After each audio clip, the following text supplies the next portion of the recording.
Welcome to 8,000 Miles Away. Tonight I'm going to talk about a gentleman named David Fagan. This is a race from history. You can't find him in your history books. Your teachers didn't tell you about him.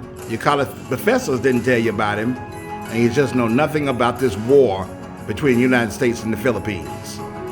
It's completely erased from history. But tonight you're going to learn about it.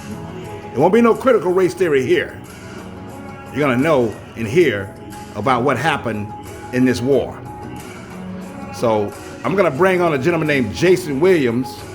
And he's going to talk an in-depth, probably a lot better than me because he's done more research, about a war between the United States and the Philippines and a Buffalo soldier in the early 1900s named David Fagan. Let's hear it. All right, let's hear it, guys. Let's hear it. I'm probably going to have to go to the beginning of the video because for some reason it keeps going all the way back when I go to it. So bear with me. So I'm going to erase it all the way to the beginning. Didn't want to have to go through that, but I want y'all to hear this video from the beginning, most of it. All right, let's go.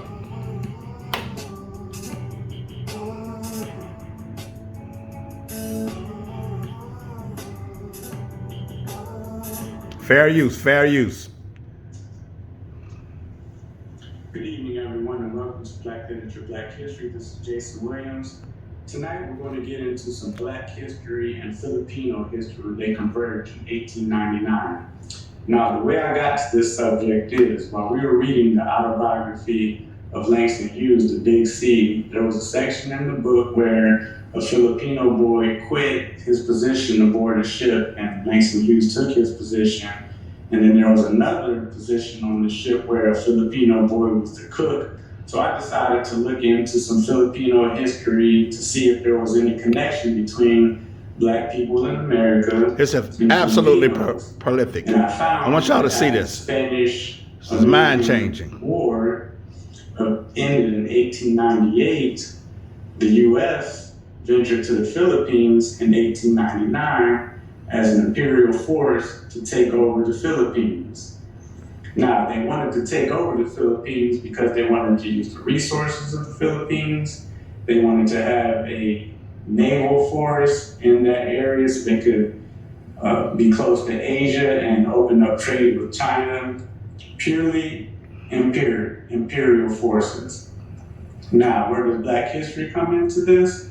Well, the Buffalo soldiers and Black regiments were sent to the Philippines in 1899 when the U.S. found that when they went in to take over the Philippines, because Spain supposedly ceded the Philippines over to the U.S., where actually Spain had lost control of the Philippines because they were defeated by the insurrectos, or the revolutionary forces in the Philippines. They lost to them. So when they seceded the Philippines to the U.S. had trouble with the revolutionaries in the Philippines. So in order to fight these insurrectos, as they were called later, which is the Spanish term for insurgents, they brought in Buffalo soldiers and Black infantry who were fighting the Indians in America and some Black regiments that were fighting Cubans in Cuba during the Spanish-American War. So when these Black soldiers arrived in the Philippines, they knew that what they were facing in the Philippines and what they were fighting for in the Philippines was white supremacy and colonialism for the U.S. And they were very much against it because the white people in the Philippines started to demonize the Filipinos to justify their killing and their genocide of the Filipinos. And the way that they began to demonize the Filipinos was in the same manner that they demonized black people in America. They called the Filipinos niggers, monkeys, black devils, and everything that they called black people, they called the Filipinos. And they were there to so-called civilize the uncivilized. And they wanted to, they sent missionaries to do some type of beneficial civilization of these people, but it was complete genocide.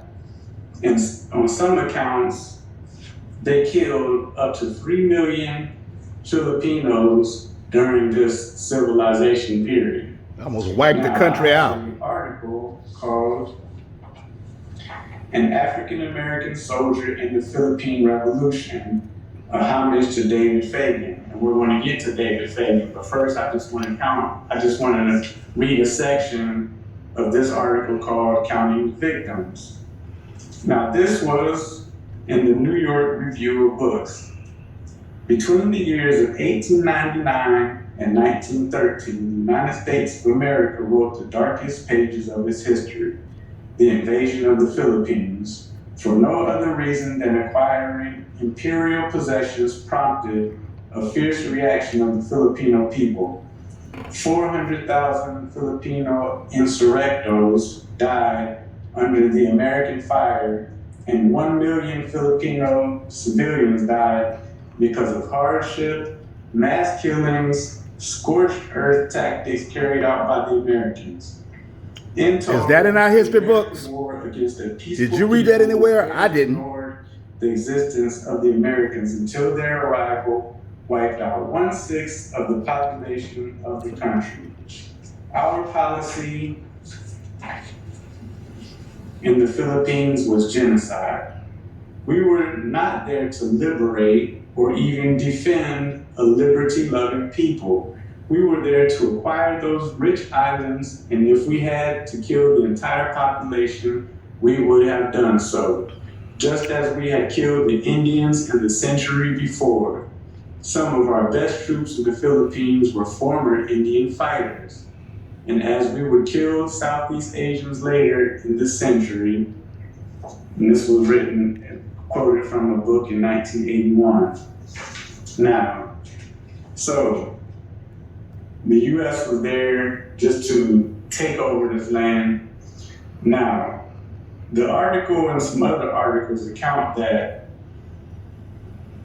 when Spain left the Philippines had actually defeated the Spaniards, began to set up their own government, an own local government and a national government. And after that national government was set up and they were a sovereign nation, then the United States came in and just took over.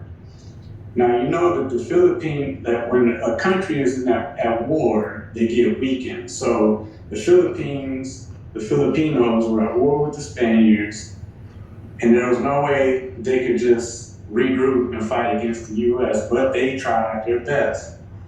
And when they brought in the black soldiers, Buffalo Soldiers was bad, y'all. Black regiment that protested this invasion of the Philippines, because that's what it was. It was an invasion, and the black press talked about it. And I want to read a section about that, because this is why it's necessary to have black press. Because I talked about discourse and how media establishes the discourse. In this instance, they demonize the people. They tell the U.S. what these people are about, what the Army's there for, and then as that discourse is established, it's ratified, and then it becomes truth, and then the people believe it and people back it up. Now, it's easy for white people to understand this, and because they like to fall in line, because they're the ones over there trying to colonize. They're the ones over there trying to take control. So when you call those people niggers and you call them monkeys and you call them uncivilized, they'll fall right in line with it and say, oh, we need to civilize these people. But the black people who were sent over there, they know what it feels like to be called monkeys, niggers, devils, less than human, and all of that. So they're not buying it. They don't buy it as much as white Americans do. So when they were in the Philippines, they found themselves face to face with people who were as brown as they were, in some instances browner. And you're going to be surprised, maybe. I mean, you shouldn't be, but the original peoples of the Philippines were these people that they call negritos, or diminutive Negroes, diminutive blacks.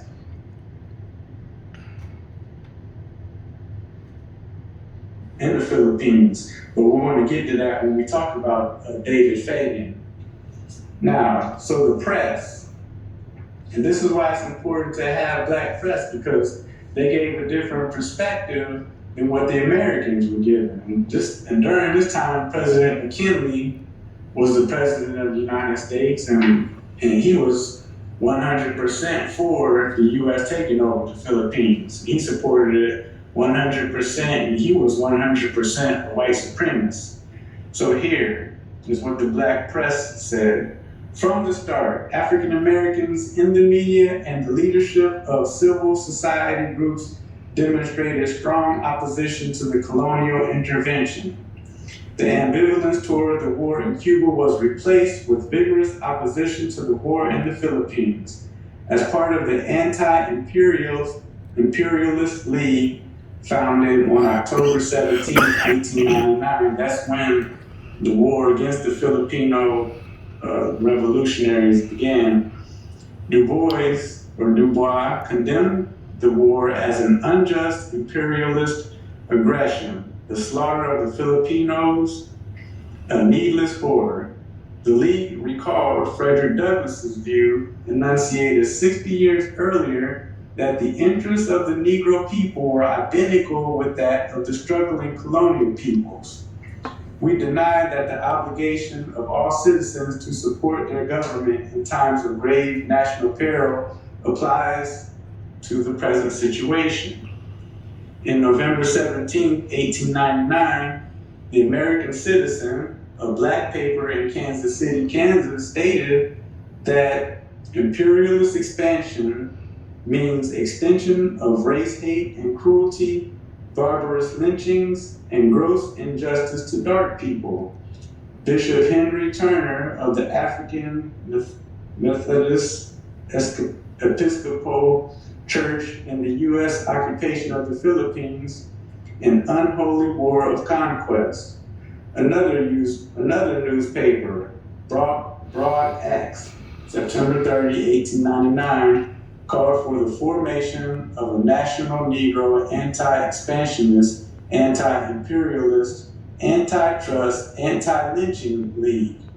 On July 17, 1899, a meeting of African Americans in Boston protested the unjustified invasion by American soldiers in the Philippine Islands. They resolved that while the rights of colored citizens in the South, sacredly guaranteed them by the amendment of the Constitution, are shamefully disregarded, and while the frequent lynching of Negroes who are denied a civilized trial are a reproach to Republican government, the duty of the president and country is to reform these crying domestic wrongs and not to attempt the civilization of alien peoples by powder and shot.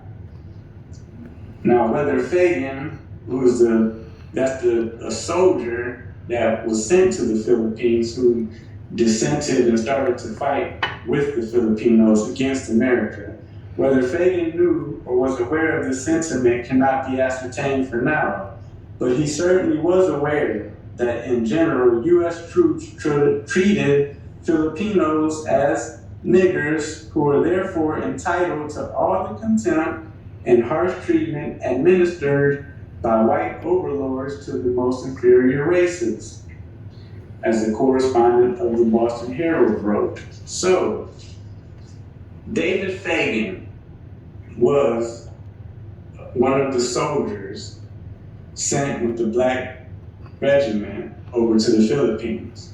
Now, according to the articles that I read, by the time he got to the Philippines, he was already fed up with the treatment that he was receiving in the military. Because all that racism and stuff that they had in the civilian land or in regular land of the U.S. was in the military too. The military was segregated and black people were treated as niggers and second-class citizens and subhuman in the military as well.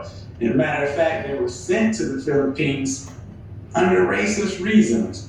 They believed that black people were immune to the diseases, that black people were just better equipped to fight in the temperatures and in the jungles, and the black people were just stronger, not as long as they were under the eye of white leaders. So as soldiers fighting in the jungle and fighting in these harsh conditions, they were better built and better able to withstand just as long as they were under the direction of white commanders to tell them what they need to do.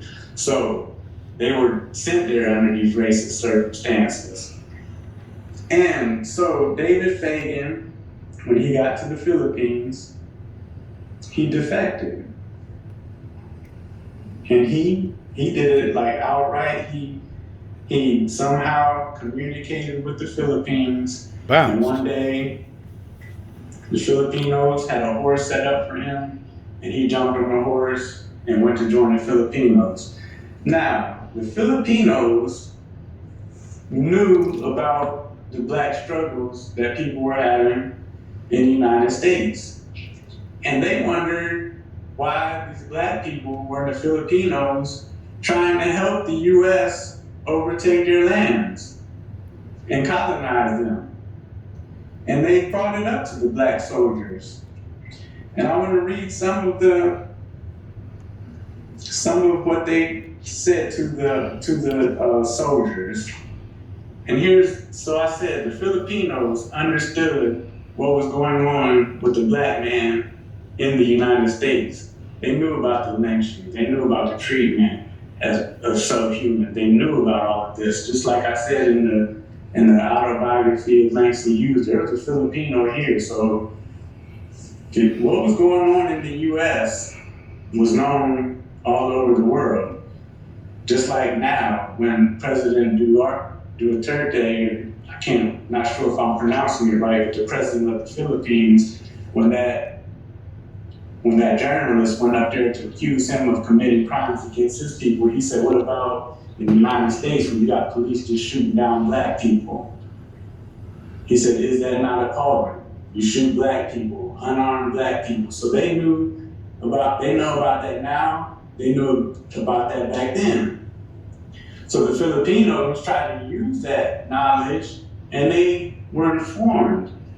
And they wondered why the black people were there supporting the white people. And it says right here, completely informed of the history of racial conflict in the U.S., the Filipino resistance used what one black soldier called affinity of complexion, revealed, for example, by a comment made by a Filipino lad.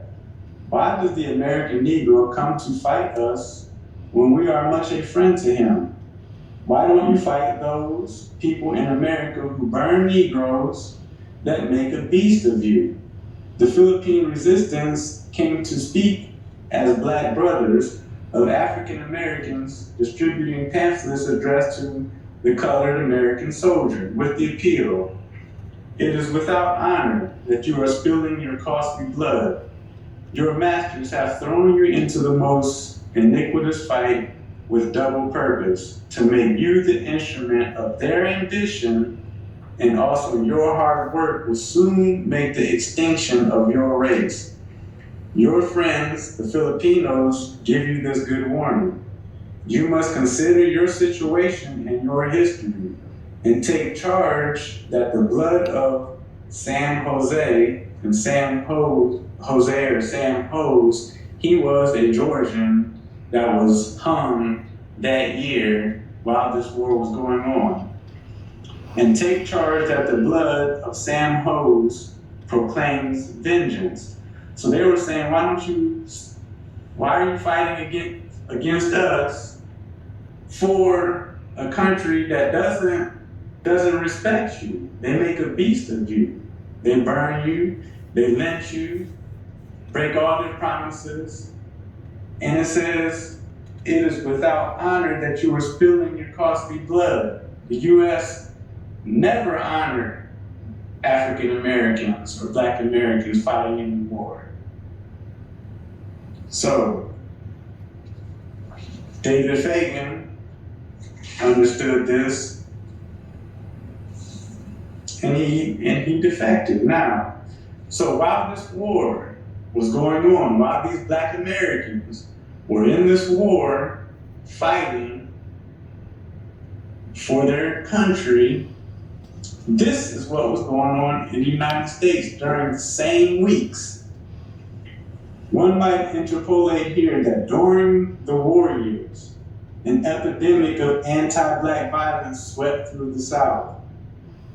Howard Zinn notes that between 1889 and 1903, that's the same years during this war, which was 1899. It says mostly 1899 to 1901, but between 1889 and 1903, so this war is in between.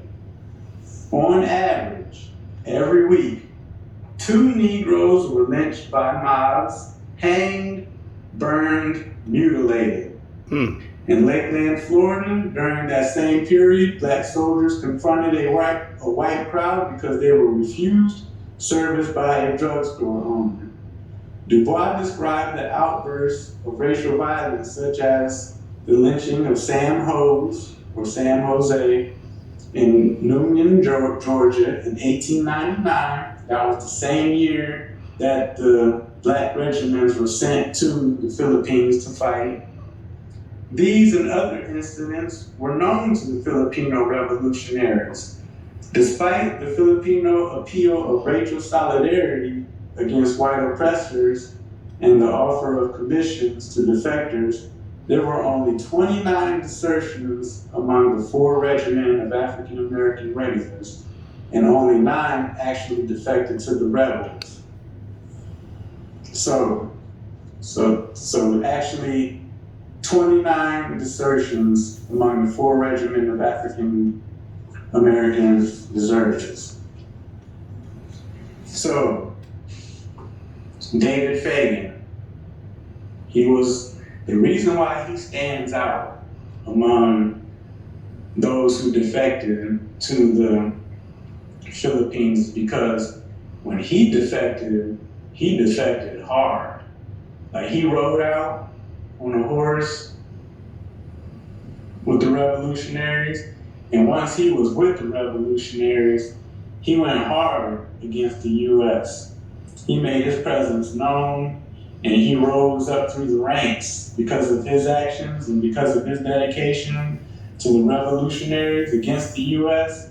He rose through the ranks, and he actually became a captain with the Filipinos.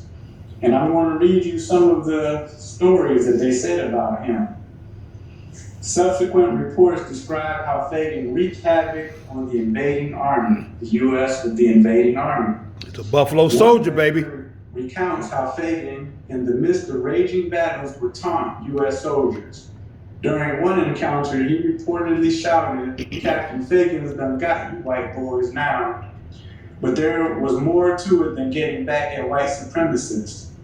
Instead of simply escaping to an isolated native community and withdrawing from conflict, Fagan embraced the revolution with such boldness and energy that no one could be blind to the depth of his commitment to the Filipino cause, especially in the light of George Roderick reminders that Afro-American slaves do not make revolution for light and transient reasons.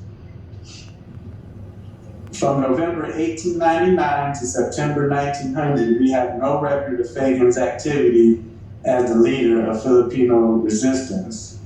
On September 6, 1900, General Jose Alejandro, commander of the Republic's army in Nueva Ecija, promoted Fagan from first lieutenant to captain on account of sufficient merits gained in campaigns. So David Fagan defected and he fought against the U.S. intensely because he was against, white supremacy. They were in the Philippines trying to impose upon the Filipinos white supremacy. And on the next video, I'm going to talk about the post-colonialism and what it means to colonize, because that's where we want to get into the miseducation of the Filipino and the miseducation of the Negro.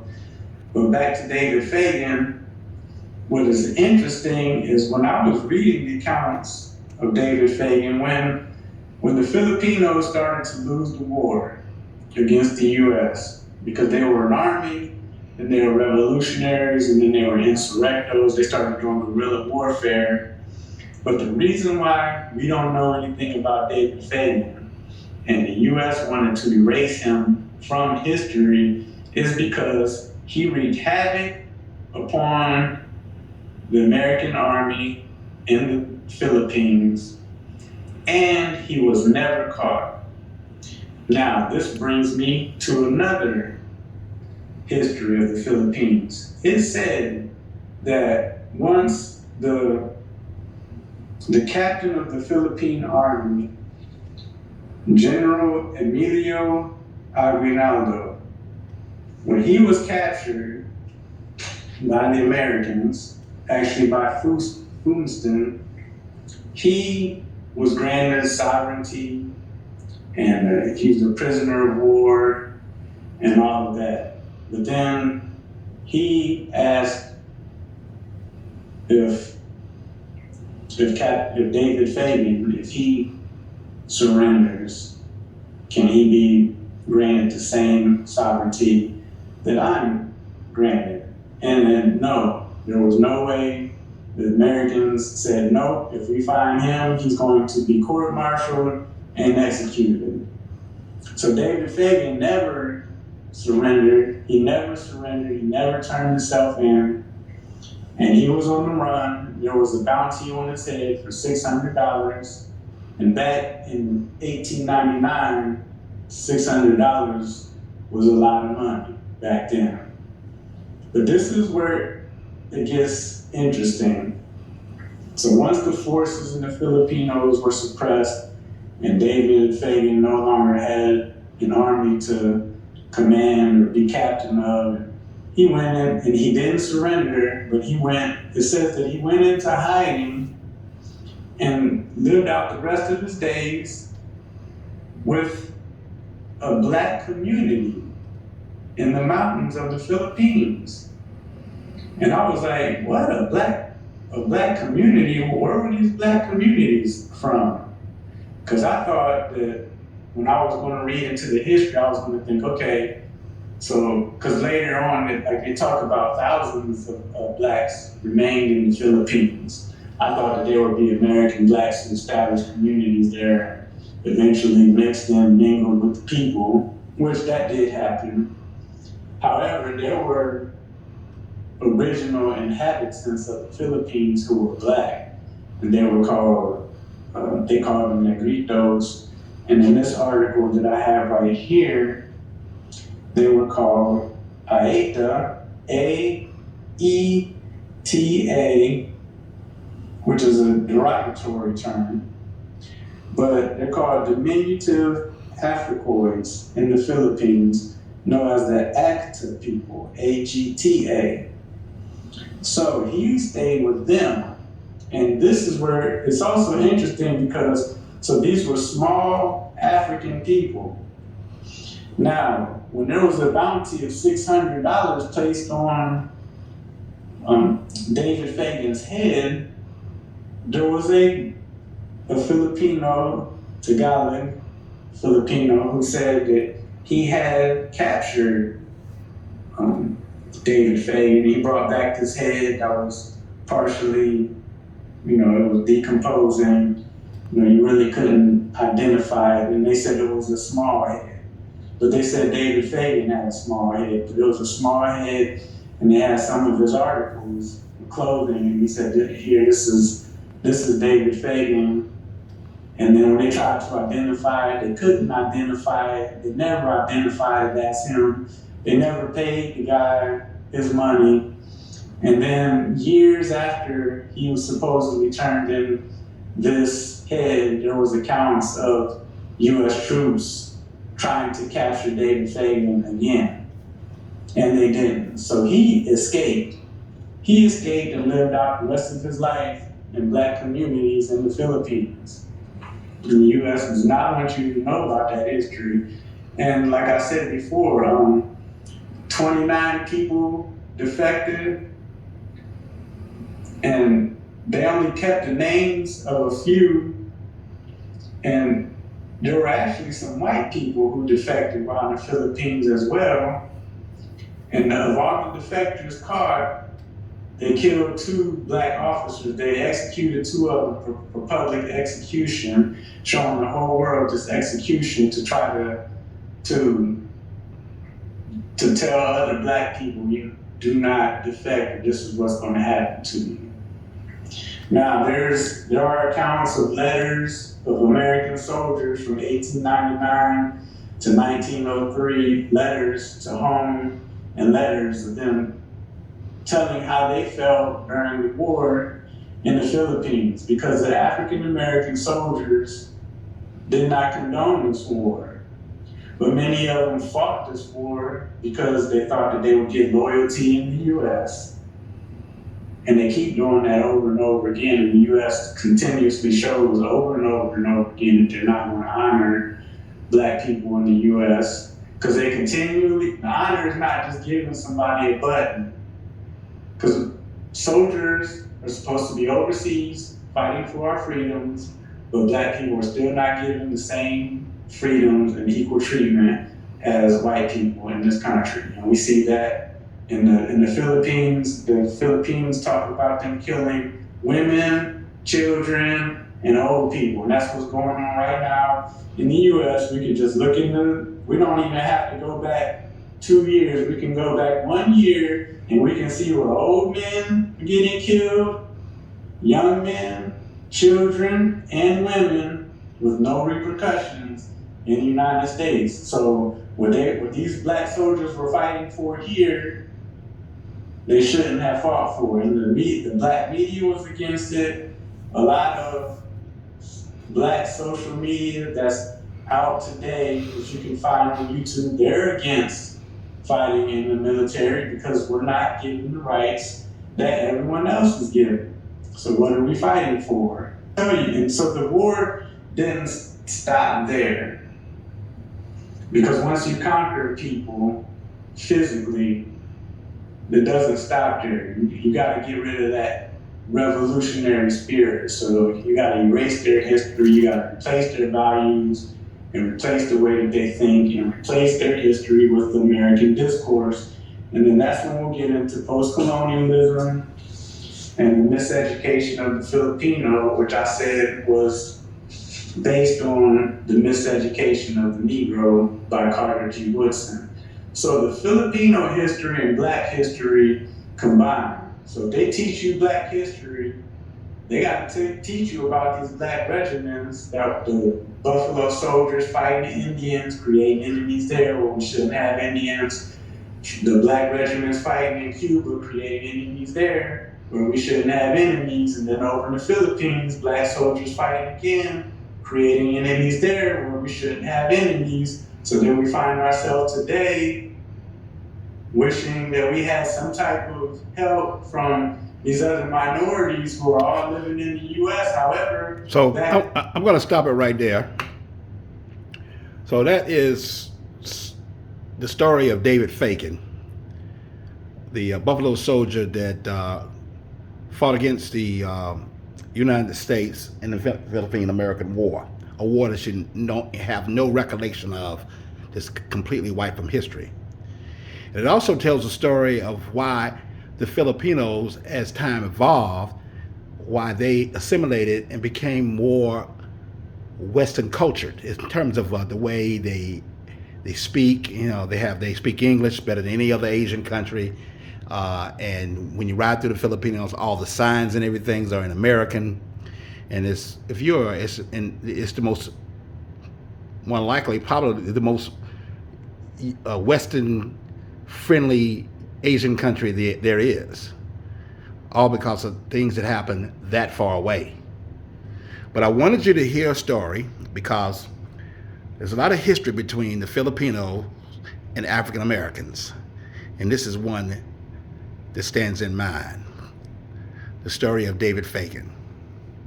So, this is Vic Alexander with 8,000 Miles Away, and this is the story that I wanted you to hear tonight. Y'all have a good night. I love you. Subscribe to my channel. Help it to grow.